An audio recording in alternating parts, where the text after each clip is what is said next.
iMac Pro Just as we began to doubt Apple's commitment to computer hardware last year, the company revealed the iMac Pro, a beast of a desktop that launched to critical acclaim in December.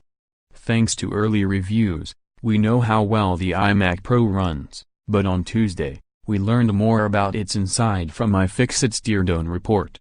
After unboxing the computer, the first step for iFixit was to remove the display. This is a fairly simple process, and as iFixit puts it, if you can use a pizza cutter, you can open an iMac Pro. Inside is a stunningly organized arrangement of components, which you can see for yourself at the top of this post.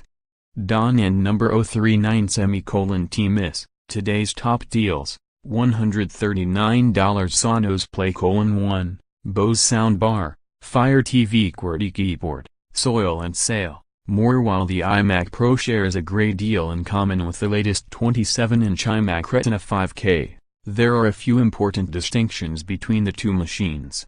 First of all, Apple has removed the external RAM access hatch, which means you'll have to pry the iMac Pro apart if you want to replace a RAM module. But the removal of the hatch has allowed Apple to place a huge rear vent on the computer, leading to an 80% increase in cooling capacity. The iMac Pro is also, as the name suggests, far more powerful than the non-Pro iMacs.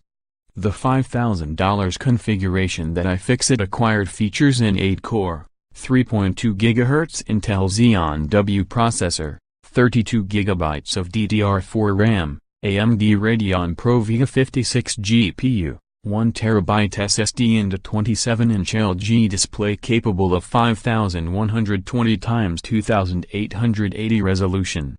Of course, the real reason that we read iFixit's teardowns is to find out how easy it is to repair a device.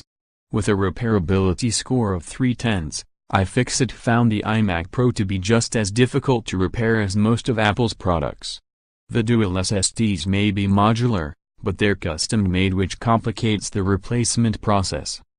Cutting the tape to open the Pro is relatively simple, but you have to replace it when you put it back together.